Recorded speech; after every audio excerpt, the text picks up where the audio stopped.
Astérix et Obélix, l'Empire du Milieu, réalisé par Guillaume Canet, n'aurait jamais dû sortir au cinéma.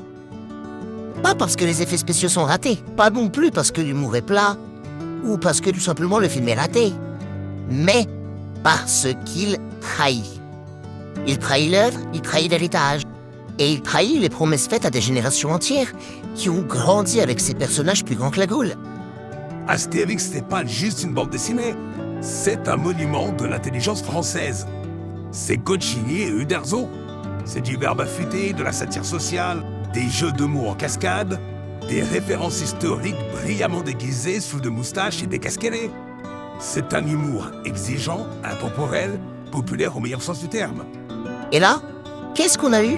65 millions d'euros de budget, un casting XXL pardon, des caméos à l'appel, une promo digne d'un blockbuster Marvel, et au final, rien, du vide, un enrobage sans cœur, une coquille sans âme, des vannes recyclées et des acteurs qui récitent au lieu de jouer, une mise en scène plate, sans rythme, sans nerfs, sans vision, et surtout une absence totale de respect pour l'esprit original. Guillaume Canet n'a pas compris qu'on ne dirige pas Astérix comme on dirige une comédie entre potes. Il ne suffit pas d'aligner des stars, de coller des punchlines sur un écran vert et d'espérer que la nostalgie fasse le reste. Astérix, ça se mérite, ça se travaille, ça s'écrit avec sueur et respect. Le film est sorti, mais le public, lui, a senti la supercherie. Les critiques acerbées, un bouche à oreille désastreux et une vérité crue.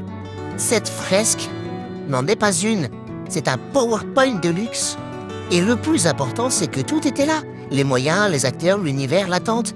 Mais pas la compréhension, pas la flamme, pas de conscience de ce que représente, pas la conscience de ce que représente Astérix en France.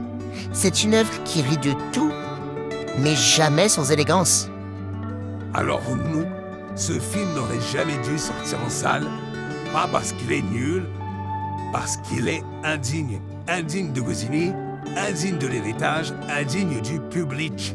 Et si on laisse ce genre de projet détruire nos classiques pour en faire des coquilles commerciales, alors on finira par oublier pourquoi on les a aimés. La voilà la vérité.